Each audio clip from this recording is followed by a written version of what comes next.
What's the latest? Yeah, that's right, Chris. I do want to tell you about that story. That was a pursuit a little bit earlier this morning, but SkyCal has just gotten over a pursuit that's happening right now in the downtown area. I want to take you out to live pictures right now if we can. This is happening in downtown. You can see one CHP motorcycle unit is behind this vehicle. Now, I just communicated with my colleagues at the assignment desk.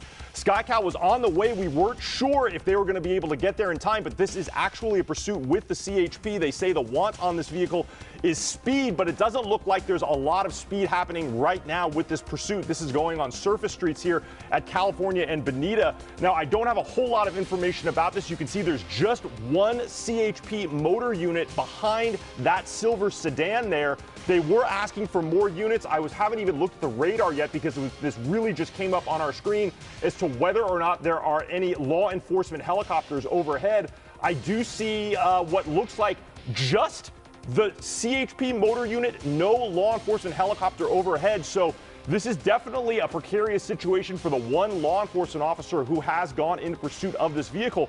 Now, it was described as going very fast before, but now as it's on surface streets, it appears to have slowed down. But you can see this driver not yielding to that motor unit that's behind. I can tell you this is happening basically in between Pasadena and San Marino, south of the 210.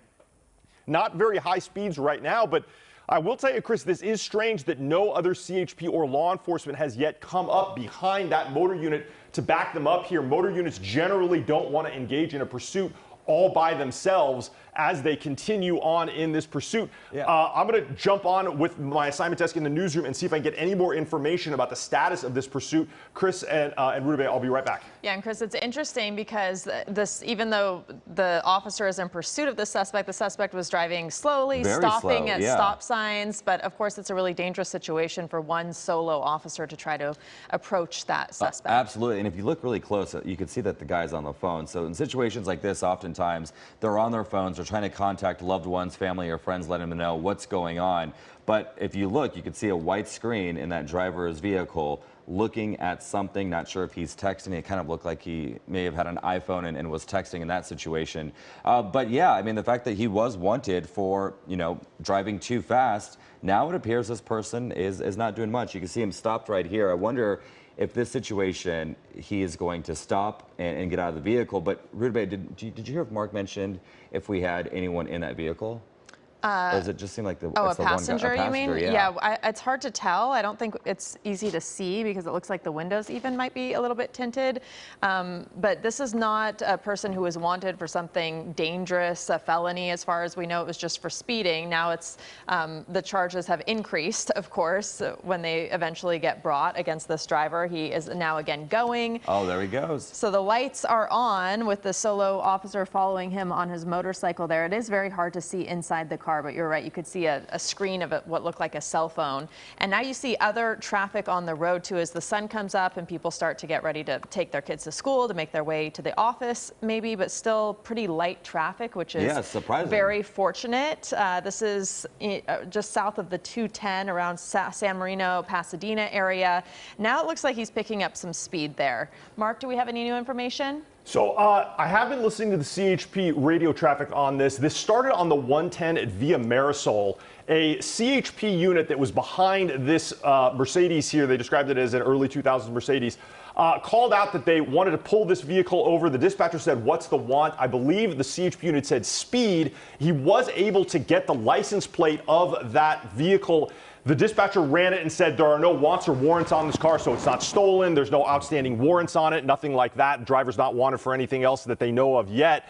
But they did say that the vehicle returned to a registered owner in Azusa. So this is sort of, in the San Gabriel Valley is where this vehicle is basically based in. So the CHP unit then said the vehicle, we are now in pursuit and I need, more units and backup here. Now it looks like we're stopping here at San Gabriel and San Marcos. Hazard lights on this car have now come on. We're not in Azusa, so I don't know if this person is near where their home is or what. But not too many examples of dangerous driving so far. You can see CHP units now with their doors open. They are definitely calling out that driver now, telling them to take the keys out, put their hands out the window. It's unclear whether or not that driver will comply. It does look like the window is down, and I see someone popping their head out of the driver's side there. I'm not sure if they're communicating with CHP or not. We don't see hands out the window yet. This is always one of the most dangerous parts of the pursuit. Okay, now we're seeing the door open. Looks like this driver may be complying. Hands up. This is what CHP officers want to see. You know, a driver who is listening to commands, hands up, will very likely be told to back towards the CHP units and then be taken into custody.